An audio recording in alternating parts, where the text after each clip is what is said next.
Assalomu alaykum aziz kitobxon, salomatmisiz? O'lmas Umarbekovning "Odam bo'lish qiyin" romani so'nggi 6 oy ichida o'zbek kitobxonlari orasida eng ko'p o'qilgan asar bo'lib turibdi. Asar 1969-yilda yozilgan va 55 yildan beri asar o'z dolzarbligini yo'qotmay kelmoqda.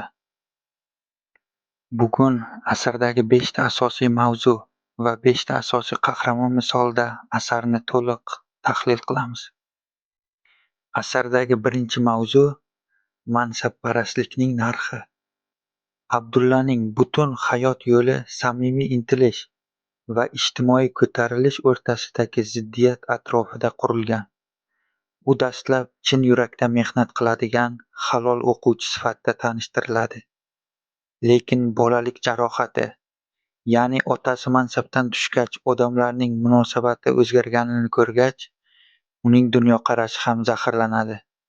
U shunday xulosaga keladi: kuch va mavqe hayotdagi yagona himoya. Bu uning yomonligi emas, bu chuqur yaralangan ruhning qalqon axtarishidir. Fojia shundaki, uning aqli uni buyuk qilishi mumkin bo'lgan narsa axloqiy qurishning quroliga aylanadi. Asardagi ikkinchi mavzu odamiylik, haqiqiy inson bo'lish. Roman nomining o'zi asosiy falsafiy savoldir. O'lmas Umarbekov so'raydi: inson bo'lish aslida nimani anglatadi? Abdulla bilimli, iqtidorli, medallarga sazovor. Ammo u eng oddiy insoniy sinovdan, sadoqat, mas'uliyat, shafqatdan yiqiladi. Gulchehra esa katta unvonga ega emas. Moskva ta'limini olmagan, lekin u o'z qishlog'ida xizmat qiladi, kasal onasini tashlamaydi, go'zallik yaratadi. Asardagi uchinchi mavzu ikki hayot falsafasi, ya'ni qishloq va shahar. Shahar Moskva, keyinchalik Toshkent. Bu shaharlar mansabparastlik, maqomga intilish va axloqiy murosani ifodalaydi. Qishloq, ya'ni Mingbuloq esa ildizga bog'liqlik, soddalik va chin xizmatni ifodalaydi. Gulchehra qishloqda qolishni tanlaydi va bunyodkorlik qiladi. Abdulla ketadi va o'zini yo'qotadi. Bu sentimentallik emas. O'lmas Umarbekov qashshoqlikni ulug'lamaydi, lekin shuni ko'rsatadiki, qadriyatlaringizni qayerga bog'lasangiz, o'sha yerda yashashingiz kerak. Asardagi to'rtinchi mavzu homiy sifatida kelgan tuzoq, ya'ni Tursunali. Tursunali jimgina xavfli obraz.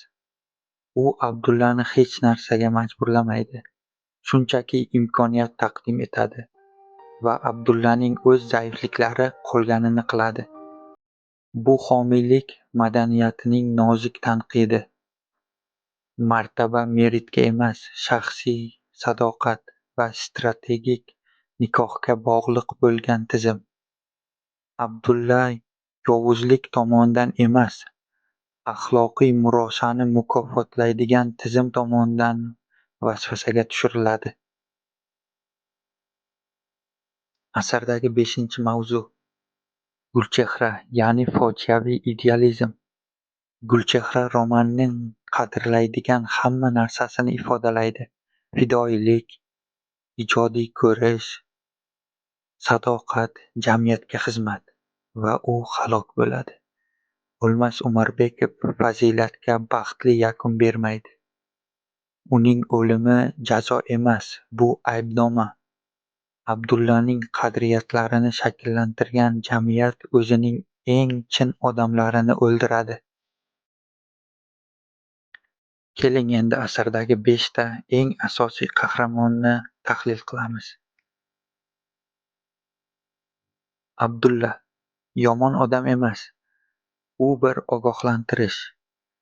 O'lmas Umarbekov unga haqiqiy yaxshi fazilatlar beradi, chunki o'quvchilar uni shunchaki rad eta olmasin. Biz uning qanday bo'lib qolganini tushunamiz Va aynan shu tushunish romanni vayron qiluvchi darajada ta'sirchan qiladi. G'ofur aka, Abdullaning otasi, axloqiy ko'zgu. Uning mansabi bo'lgan va mansabini yo'qotgan, ammo insoniyligini saqlab qolgan holda omon chiqqan. U Abdulla bo'lishi mumkin bo'lgan narsani ifodalaydi. Bu qarama-qarshilik hech qachon to'g'ridan-to'g'ri aytilmaydi. O'quvchi buni o'zi his qiladi. Gulchehra o'lguncha sodiqlik va fidoyilikni mujassamlashtirgan. U o'zi loyihalagan binoning tepasiga chiqib ketadi. Bu shunchaki o'lim emas, bu ramz. U o'zi yaratgan go'zallik ichida halok bo'ladi. O'zi hech qachon buzolmagan bir dunyo tomonidan sindiriladi.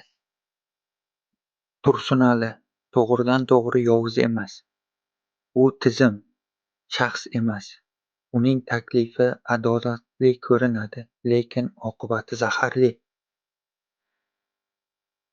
Hojar buvi an'anaviy o'zbek ayolini ifodalovchi axloqiy tayanch. Issiqlik, donolik, chin insoniylik. Keling endi asar yozilishida ishlatilgan 3 ta eng muhim uslub va mahoratni ko'rib chiqamiz. Birinchisi, realistik soddalik. Umarbekov melodramasiz yozadi. Voqealar tinchgina va tabiiy ravishda kechadi. Bu esa oxirdagi fojiani yanada og'irlashtiradi. Gulchehra o'lishidan oldin nutq so'zlamaydi. U shunchaki o'zi loyihalagan binoning eng yuqori qavatiga chiqib ketadi. Bu aynan beixtiyor bo'lganligi uchun kitobxonlar qalbini yanada kuchliroq vayron qiladi. Ikkinchi, parallel tuzilma. Abdulla ijtimoiy jihatdan ko'tarilayotganda, Gulchehra me'morlik jihatdan ko'tariladi. U akademik yo'l oladi. U loyiha tanlovida g'olib bo'ladi. Ularning yutuqlari bir-birini aks ettiradi. Lekin unikisi xiyonat ustiga qurilgan, bunisiniki esa qurbon bo'lish ustiga. Romanning geometriyasi o'zi ham deyarli me'morona. Uchinchi, qutqarilish yo'q. Abdulla tavba qilib qayta qurmaydi. Roman u odamlar oldida ham, o'zi oldida ham bosh ko'tara olmasligida tugaydi. Bu jasoratli qaror. Umarbekov qulay axloqiy yechimdan voz kechadi. Aybdorlik o'zi yakun. Meni fikrimcha, O'lmas Umarbekov Odam bo'lish qiyin romani orqali o'quvchilarga yetkazmoqchi bo'lgan asosiy xabari quyidagichadir. Inson hayot qo'ygan barcha imtihonlardan o'tishi mumkin va baribir inson bo'la olmasdan qolishi mumkin. Video yoqqan bo'lsa, like bosishni unutmang. Izohlarda fikringizni kutib qolaman.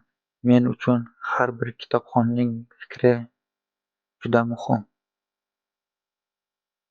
Aytgancha, obuna bo'lishni unutmang. Xayr, salomat bo'ling. Yana bir narsani unutmang. Kitob muvaffaqiyat kaliti.